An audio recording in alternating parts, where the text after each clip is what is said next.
And then we have our blacklist, which is the books that haven't paid me. And it's funny, when we were building that, I was searching for these sports books that haven't paid me, and a lot of them don't exist anymore. So it's like, hold on a second. You don't pay your customers and you've still gone out of business? You guys are really doing something wrong. So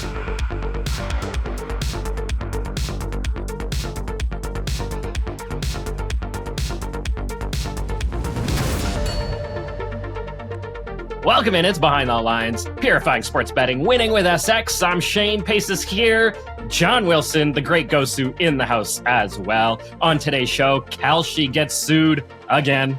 Sports betting school, introducing the butter and lots of football. I can smell the NFL. It's like it's in the air here. Guys, how's it going? How are we this week? Good. Great to see you coming off a big weekend of some CFL wins, especially that game yesterday. Ticats coming through for us in a big way. That was fun. Oh yeah, it was one of the best weekends I've had, like, in the last year. I think, even including the busy fall winter sports seasons, was incredible. Yeah, great stuff. Especially your cards, or your not your cards, your corner calls in soccer. Those coming through in a big way, John. You're really cooking with those. Yeah, soccer's been elite. I don't know if it's just, I think maybe just getting a lot of good opportunities. Sometimes, it happens. There's weeks in the football season where you might feel like you only got one or two premium betting opportunities, right? But you're still invested, you're still trying to grind. And then soccer, it's maybe this past week was just one of those. It's just a lot of the stars aligning. Like that Philadelphia Union game, I think they had like 30 shots, 16 on goal or something like that, and we were able to get that Asian line where we're just really only risking a quarter unit unless something crazy happens. So that was incredible. Yeah, great stuff. Okay, we'll get to some North American football in a little bit, but first, guys, I want to bring up this story coming out here. Kalshi getting sued again, this time by 3 tribes in California that say, look, this exchange is essentially offering sports bets here. It's not allowed in California, and 2, certainly not allowed on these reservations in California within these tribe lands. Kalshi, of course, saying, how can we be offering sports bets if we're not offering any odds? We don't create odds, so these aren't sports bets. That's kind of one of the lines they're using there. So anyway, these 3 tribes suing Kalshi and Robinhood, because many people might not know this, but Robinhood has partnered now with Kalshi. So they've got a little bit of a teamwork going on there. We've seen other states try to sue Kalshi, as well as some other Indian tribes in the states as well, because of course, these states have licensed sports betting operators who are operating, legally under a regulated system in the states, and they're being impacted by Kalshi. But so far, the lawsuits have been unsuccessful. Kalshi does have some friends in the Trump administration. We've covered that on the show before. But it essentially says that it's governed by the Commodity Futures and Trading Commission, which is federal. And all of these sort of state laws and other laws don't apply to them. John, you're the resident Kalshi user here. What do you think of this? And do you sort of foresee long-term problems for Kalshi? So a couple thoughts. I've listened to some podcasts, people who are kind of experts in this area. And I've also read some articles written by some of those people as well. There are, you mentioned those state by state cases that have all failed against Kalshi. And I don't think that's ever going to be something that works against them based on my research. Though this Indian Gaming Act attacks, this attack and the other attack that they were having, I think it was in Maryland, those are more poignant in getting them because they're actually federal laws. So while the federal law prohibiting gambling or sports betting was repealed, it basically was sent to the state level to decide all of that. The Indian tribe access and essentially monopoly on that betting is still protected at the federal level. So I think a lot of the experts think that there's a real case here, and none of these the Indian Gaming Act attacks have been shot down very quickly, and they're kind of protracted in court. So it may take several years to actually litigate all these things based on what I read. But they do seem to have a really strong case. Now, I believe that the person who is appointed to the federal chair position, and I can't remember the actual acronym of the agency that regulates exchanges like this, that person was literally quoted as saying Kalshi sports betting is not going anywhere, essentially, and that was in reference specifically to the first case about the Indian Gaming Act. So that's just a kind of a synthesis of all the information that I've gathered. It's definitely something I'm watching pretty closely and trying to find a lot of information on. There's just not many mainstream accessible podcasts and experts around this contract business, because I think traditionally it's simply been in the finance sector, right? And now we're just venturing into the political stuff in a regulated environment and not using things like Polymarket and that sort of thing, right? So yeah, definitely, I mean, some honest corruption, probably at the federal level here, having the son of the sitting president as a main stakeholder in a company, and then appointing people who are saying they're going to protect it no matter what. But perhaps corruption that as sports bettors in the United States can benefit from as the same administration and the same current government is trying to, put constraints on taxes and other ability to do things in the betting space. So just kind of an interesting environment. Yeah. Was that the Commodity Futures and Trading Commission chair? Yes. CFPC? That is it. Okay. Yes. Thank you. Right. Yeah. Yes. Yeah. Amazing to hear somebody come out and say something like that. And I was when you mentioned that we would be talking about it, I was actually trying to find the quote. I couldn't find it, but I've heard it independently from two different people in articles. So it's definitely something that was out there. Yeah.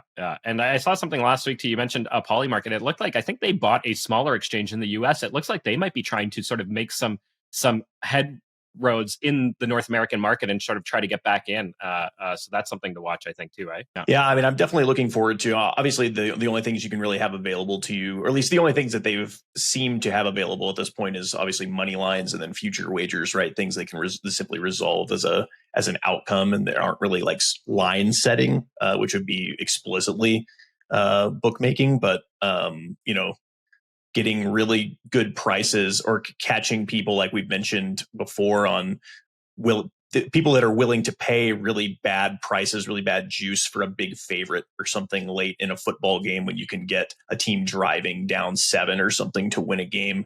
Perhaps you get a 15 or 20 to 1, whereas on a regulated book, you might only get like a 5 to 1 on them to win the game, just because some guy out there's chasing hard, or he set a limit where he's willing to buy contracts at a certain price, and you can take advantage of stuff like that. So I've definitely had success with that in other markets. So we'll see. That's a great sort of point there too, on the odds and the difference in odds and pace. What do you make of this whole argument that, hey, we don't make odds, we don't offer odds, so we can't be doing sports betting? Well, I just think it's an interesting concept from the standpoint of like, will you win the game? Yes, no. Well, what if you don't make the line, but what if you say, like, will you cover the spread -1.5? Yes, no. 2.5? Yes, no. 3.5? Yes, no. Like all the way through to, I don't know, whatever number it is that you think is realistic in any given game. Obviously, the NFL is like sort of the staple example of something that you could do that with. So are they setting lines then, and can they take it to the next level? Provided that they get through all this, which sounds like they have a decent chance of. I don't know. How is that any different than the money line? They still wouldn't be setting the line. Yeah, they wouldn't be setting the odds, so to speak. But it'd be sort of created by the market and what the market's willing to take it at. Exactly, and that's where you're going to see equal action on probably what the sportsbook make is the actual spread, or closer to it at least. Right? Yeah, and we'll probably start to see spread lines get posted and that kind of thing. Okay. John, do you think that's possible? Like what I'm saying, where you could basically, instead of the money line, but also including the money line, just have a whole series of spreads: 1.5, 2.5, 3.5, 4.5, 5, maybe up to 9.5 for NFL games. Yeah, I mean, I guess it is definitely. I mean, they definitely already do it for certain things, right? So, like when you go look at a win total, they have win totals, so you can just it's will the San Francisco 49ers win over 10.5 games, or will they win at least 8 games? And it's yes or no. Will But they win at least 10? we've set that line. Yeah. So, will they win this game by at least 6 points? Will they win this game by at least 7 points? Right? Yes or no. Right. And that's what you'd be betting. So now, again, it's like, what is the fine print language? Like, what's the legal language around what they're allowed to do and all this stuff? Like, I have no idea, but they definitely can already do that on their site right now. You just think about that. I honestly think it's such a light at the end of a dark tunnel when it comes to what the other sports books are trying to do. So it's like, of course, they're going to have lawsuits and issues, because if this succeeds, it just gives everyone outs where you don't have to worry about what the hell else is going on in the world of shady sports books. Yeah. You don't have to worry about getting clawed ever under any circumstance, unless in some way something about the game was invalidated, right? Like there was some evidence of point shaving or something. Like I feel like that's the only way they would ever just void the wagers. So yeah. And I haven't seen any cases like that yet. I haven't seen anything pop up like that. Yeah, I do know though. Speaking about SX, I asked the team, have you guys been in a situation where you settled the game incorrectly, and it has happened, and the money's gone, and they had to pay out the winning side, and in that case, the losing side. So mistakes can happen. It doesn't really matter what it is that you're on. You can click a button, and if the money instantly settles into crypto wallets, it isn't like your betting account where you can just pull the money back, right? Yeah.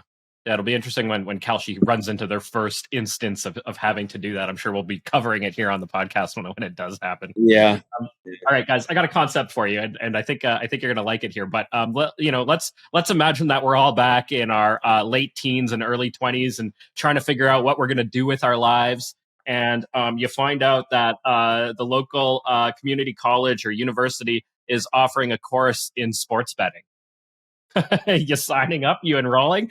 Carnegie Mellon University is going to be offering a course on sports betting risks. They're going to start offering it next year in 2026. So enrollment is kind of now. It's like this time of the, sort of towards January. Students or anybody looking to attend university there is going to be able to enroll in this course. 2 professors. It's an undergraduate course that examines the risks and mechanics of sports betting. Now, important to mention here, this is a course, like a class. It's not a full program. You're not going to get an undergraduate degree in sports betting, but this might be the start of that. The professor's Ron Yurko. He's going to focus on statistical principles that shape betting odds and outcomes. And the other professor, Linda Moya, her session will explore how decision-making processes work in the brain and how addictive behaviors can develop. So a whole course on statistics, probabilities, and of course, betting and decision-making and how your emotions sort of factor into that. Pace, 20-year-old Andrew Pace, is he enrolling in this course?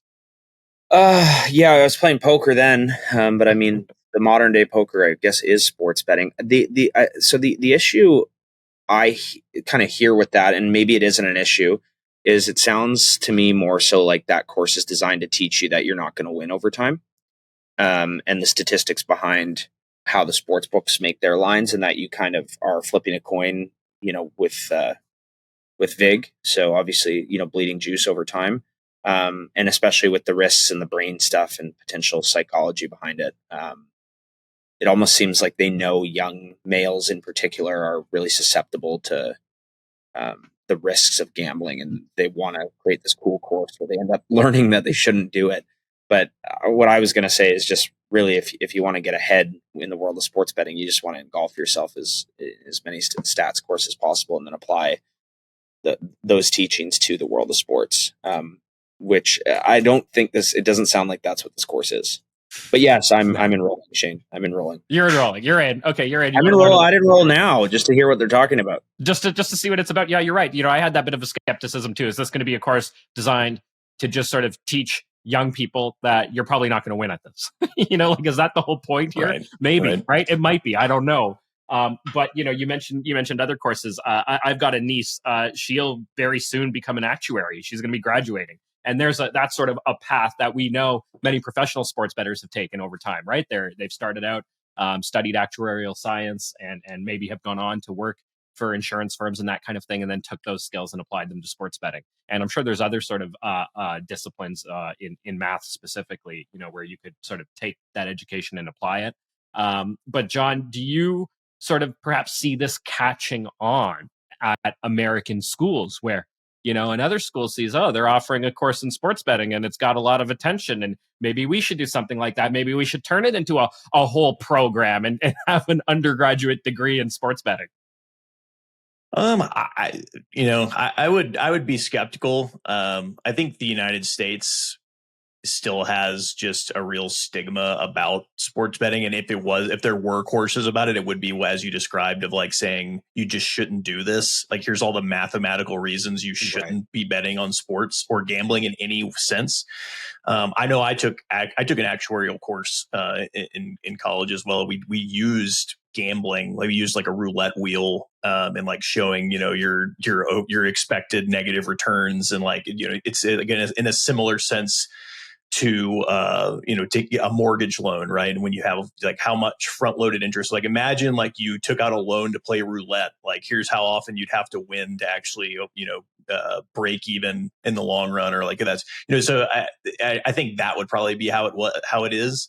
That said, I'm sure there's some great surveys out there on the percentage of college men that are betting on sports in the United States illegally, and I'm sure it's extremely high. So, I think we would definitely get a lot of people that signed up for that course. Because you also have to remember, in the United States, you have to be 21. So, most point. People in college can't legally gamble anyway. Now, I think there's one state you actually have to be 19. Maybe it's Kentucky. I can't remember, but one of them you don't actually have to be 21. But so yeah, I just have a hard time imagining in the United States that something like that would be approved and acceptable. I mean, we just recently are allowed to drink at college sporting events, and many still you are not allowed. I think this is actually the first year Notre Dame is going to be selling alcohol in their stadium for football, and they're only doing it at night game, I believe, this year. So yeah. I had no idea that you could not and college sports event.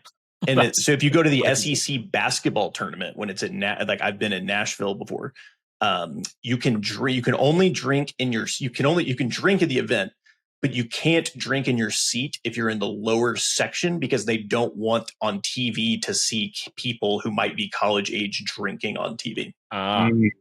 So you can drink in the nosebleeds, but you can't drink in the lower bowl.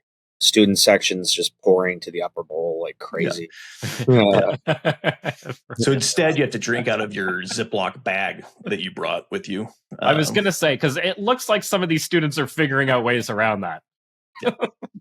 Just saying, I see some pretty rowdy fans out there. Or if you remember the Lane Kiffin getting hit in the head by a mustard bottle, I believe, when in that Tennessee game 2 years ago. And people were like, who brought a bottle of mustard? Like, they didn't bring that bottle of mustard. There wasn't mustard in that bottle. Jack Daniels in a mustard bottle. Yeah. Well, I know, like, dating back, 10 years ago for sure, it was like, if you're tailgating and you're a student, it's like you get as messed up as you possibly can to hope that it lasts you through the game. Of course, by the time the game ends, you're starting to feel just awful. Because those college games, especially back then, they're quicker now with the running clock. It would be like 4.5 hour games. Yeah, baking in the sun. I think the 5 hour mark is that mark where the hangover like hits its like really starts to hit. So. I can't imagine what that would have been like, but I guess no problem now because you can just keep drinking. There you go.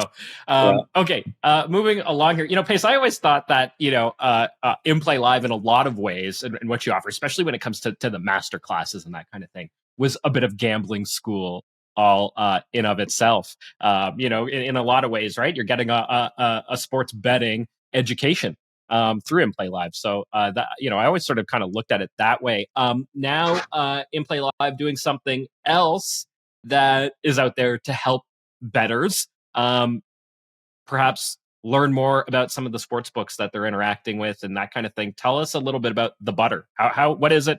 How does it work? Where did the idea come from?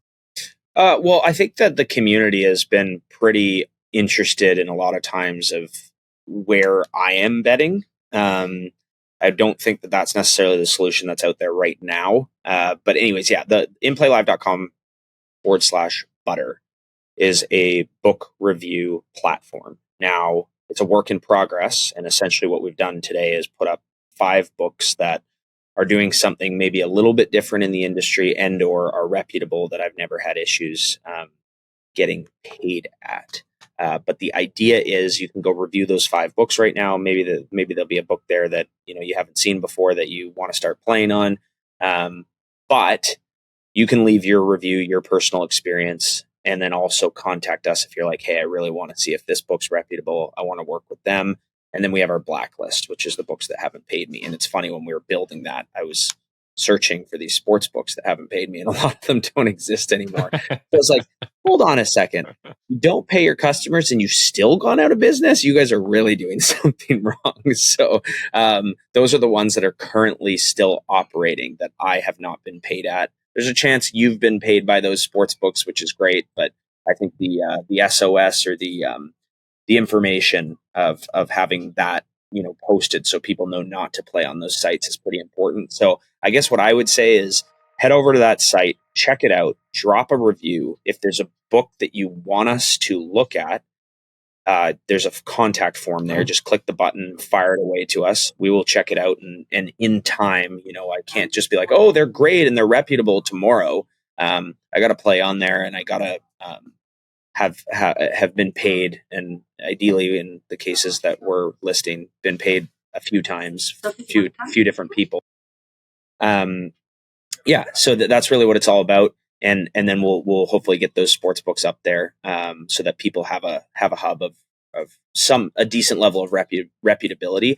And then also at the same time, like, we do want to promote and work with the books that are allowing winners to play. So it would be really cool to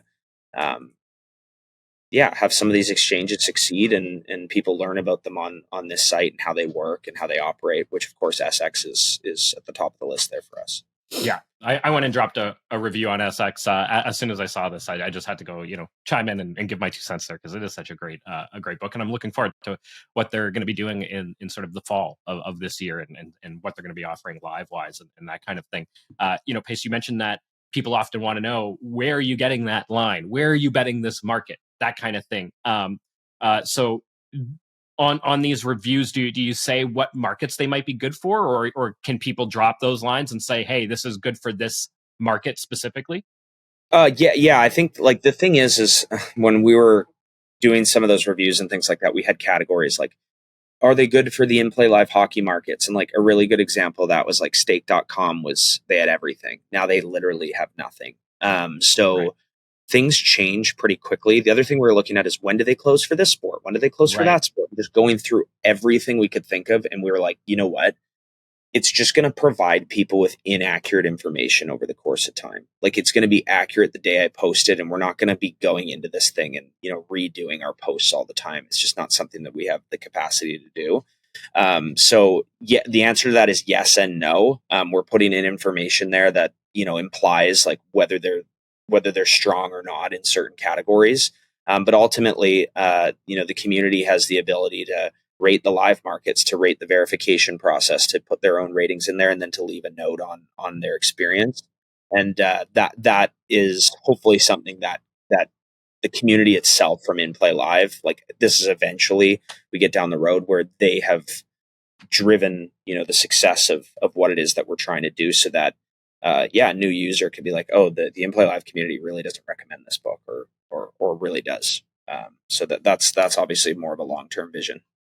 Yeah, very, very cool. I love to see that kind of thing. I think it'll be a great resource for people, especially when they're new, and they're still sort of navigating books, learning about books, what offers what, when, like you mentioned, closing times, for lines and that kind of thing. I'm sure it'll be a very valuable resource. So that's. And the thing is, Shane, though, is that it is a really, really tricky discussion, because we've talked about this on the podcast time and again. The sports books practices, how they treat winners, some of our experiences with Bet99 and them contacting us, being super excited to work with us, and it lasting a few days, and us having a huge negative balance with them.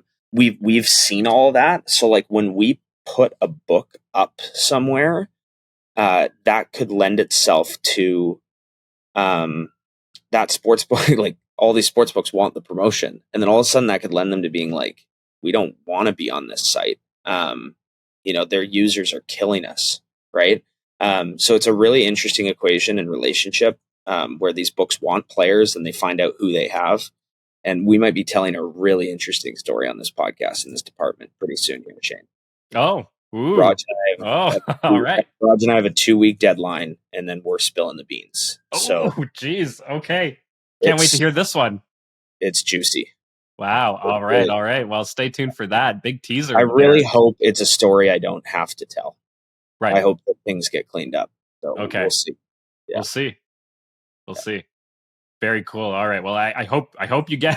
I want to hear the story, but at the same time, I want a positive outcome for you. So yeah. I hear you. We'll see what happens. Okay. Well, a big part of this too, we're talking about finding markets, finding lines. Pace, where can we go and bet preseason NFL lines, especially live lines? That can be a bit tricky to find, but preseason NFL begins this week.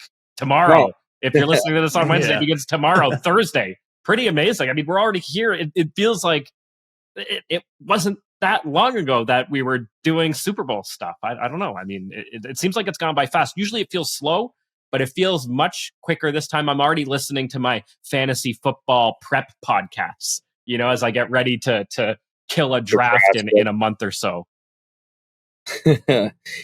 I can't remember the preseason ever starting in July. I remember on August 1st in there. But yeah, it seems early. Yeah, July 31st. Yeah. It's like, it's one of those it's a weird calendar where you get like Labor Day's September 1st, in the United States. So it's like, it just happens to be that Monday, the first Monday is the first day of the month. So it's, just kind of moves the whole calendar up because NFL or college football week 1 is always that Labor Day weekend. And then NFL is the week after. So, yeah.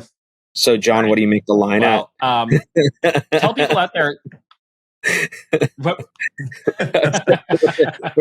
I'll be honest. I don't handicap preseason. I really don't. I know there's people who do, and they do really, really, really well. Because you build in like an expected, like, oh, if this quarterback or like all these guys are playing, X% of the time, then that's this many points. And like, there's guys who do that and do really, really well.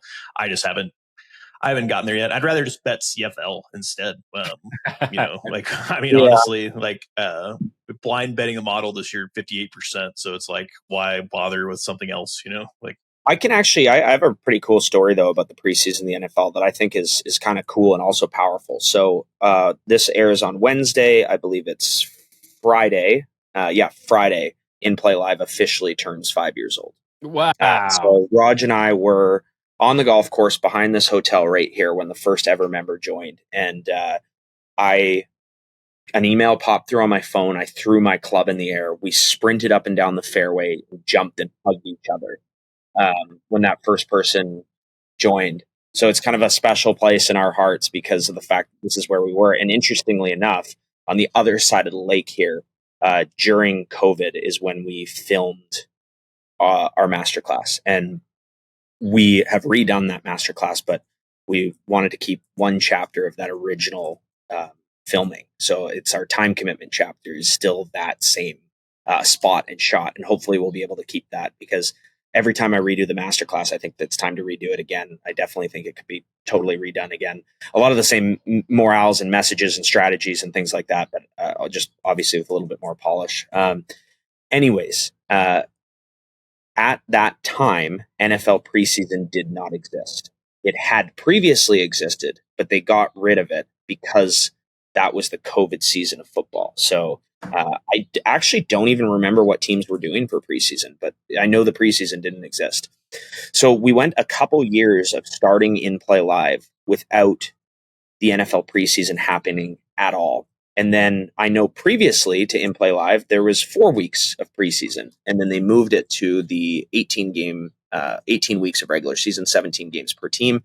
And they went down from 4 preseason games to 3. But I had a message for everyone this time of year for those first few years. And it was, thank God there's no preseason. We don't want to bet it anyways. And then of course, when it started, I said the message of, guys, don't bet preseason. And one of the biggest mistakes that I ever made was taking strategies that I was successful with in the NFL and applying them to the preseason as if it was the same game. I got burnt bad way back in the day, previously to inplayLive. Now, this is the power of our community and the power of us as a group. There are so many things I bet on today, whether it's a sport, a league, a strategy, that I wasn't betting before. And I can't sit here and tell you that I would be betting today had it not have been for this community and what we all came together to do, to win and to beat the sports books as a team. So looking at the preseason now, the last thing I ever say to someone is, don't bet the preseason. I say, buckle up. It's preseason time, and we know how to crush it this time of year. So it's something to look forward to, and I'm super pumped to transition into that, which is always a nice segue into the NFL season itself. Yeah, it's a great sort of, it's preseason for us as well, right? And it's like, hey, getting warmed up, getting back into the NFL routine. Some of the same strategies, apply. They might apply differently in the preseason, but still sort of flexing those brain muscles, so to speak. And I just love that story you told there. I'm gonna have that visualization of you and Raj running up and down the fairway now, just stuck in my mind. So your first member. I could just see that now. I hope you guys are golfing on Friday back at the course there to mark 5 years. So what an accomplishment. That's amazing. 5 years and congrats, guys. Super cool. So NFL preseason last year, we made 197 bets, and we wound up with a 10.8, so call it 11% because it sounds better, ROI on the preseason, not the NFL season, the preseason. And it was lower it was better the year before, but still super profitable and a great time of year to start betting. And what's nice about that 11% is you do start to get some good volume. Like there's some days with quite a few games on, which is awesome. And on the same note, like kind of to the same sort of sentiment or what I was just chatting about, is those first few years of inplayLive, the summer got a reputation of a terrible time to bet. And John just mentioned, earlier there to start this thing, is he's had one of the best weeks or weekends, whatever you want to call it, that he has had of the entire year here in the summer. And we can just go into our July report because July is essentially wrapped up now. And we just had a tremendous month betting the CFL, some profitable WNBA, and both June and July, we've just stacked together profitable months of MLB. So soccer, tennis, it's just been amazing. John, soccer in July, 24% ROI so far. Wow. I believe it too, because I've been trying to tail as much of it as I can. It's been great for me. So props to you, John. Great stuff there. Mostly on corners, I imagine. Corners, little totals, little sides. Yeah, the corners are good. Corners are really good. And one of the best parts about corners is that there's some sharp books out there that aren't going to limit you. And they're offering corners. It's just great. Like, how do you go wrong here? You've got this small derivative market that, a sharp book's allowing you to really kind of bet, and you don't have to worry about limits. It's just fantastic. Yeah. Or, I mean, even just any book where, you consider, like, think about the CFL and kind of the smaller market reach of that league. Whereas then you compare it to like the top league in Brazil, where Brazil's a massive country, ton of people, and then there's a ton of Brazilian immigrants. Especially, I mean, I went to when I was in Vancouver for the event, the bar I kept going back to watch the daytime soccer. The bartender there was from Brazil, and he had soccer on TV, and he had the Brazilian games on and stuff. So it's like, you can get massive money down on some of these leagues. It's pretty incredible, like bigger limits than even the NFL. And I like in corners too. If you like. Imagine you see in the NFL or just football in general, you see a team and they're really driving, but they can't punch it in, and they're having to settle for field goals and that sort of thing.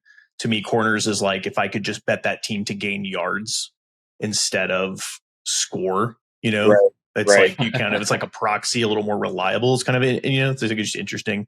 That's so it's like great crossing markets, right? That's a great comparison, because you're absolutely right. It's like that team that just keeps on applying the pressure. They keep getting down there, but they just can't finish, and they end up with a ton of corners. Yeah.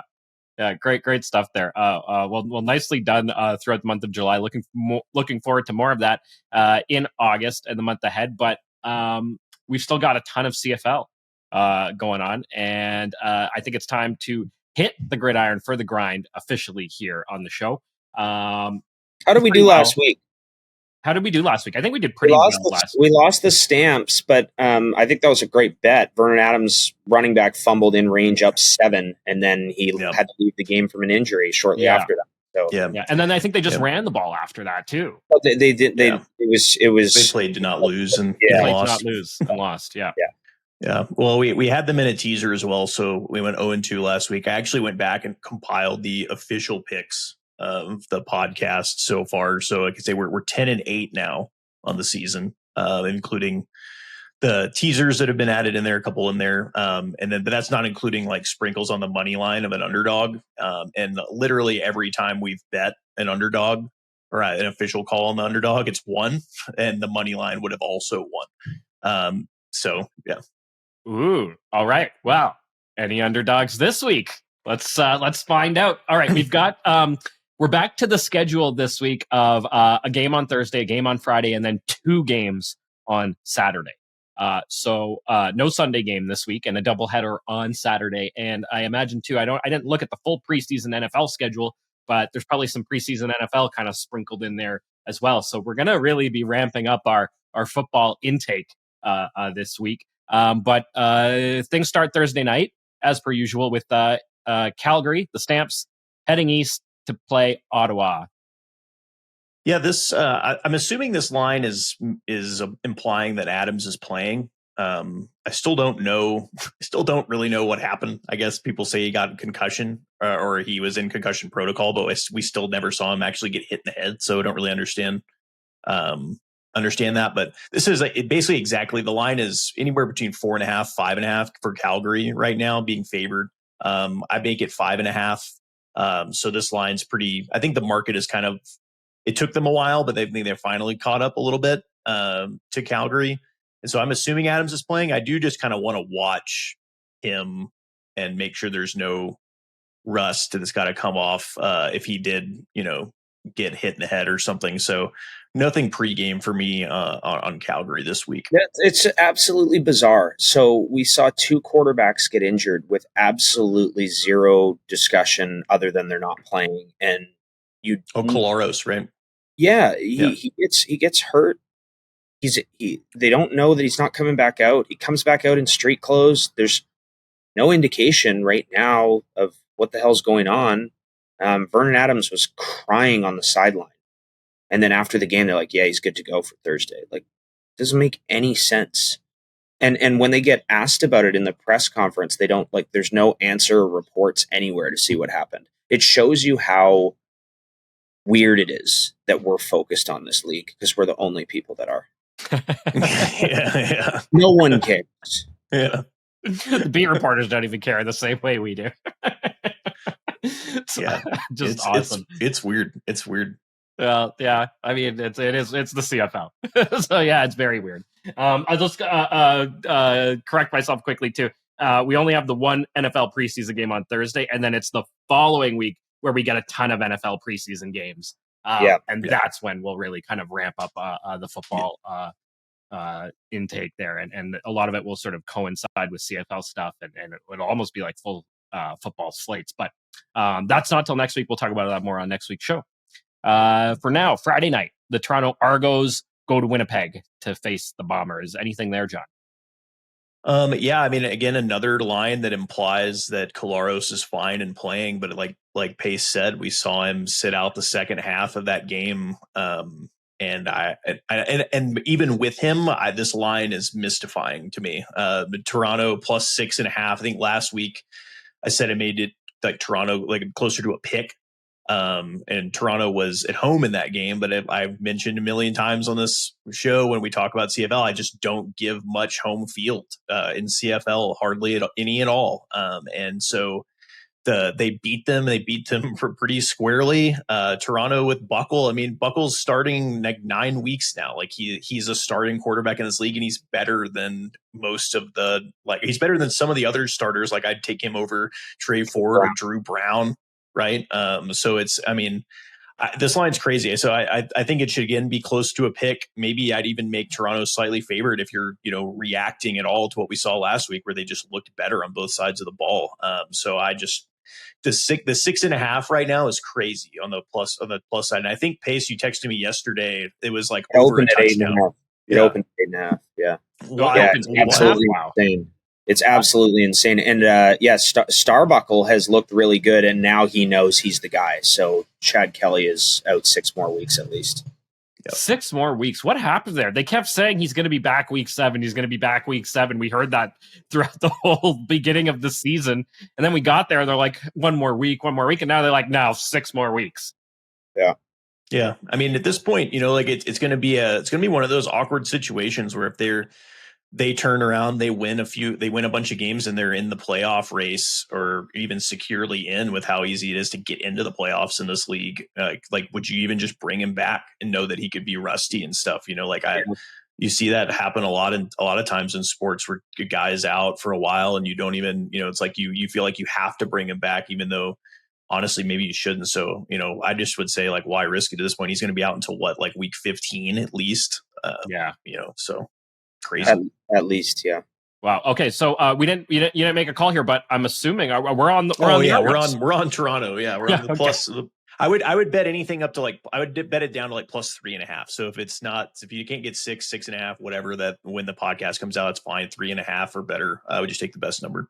Right, and that comes with a mandatory little tiny splash on the money line as well. Yeah, money line paying 3.0 right now. So right.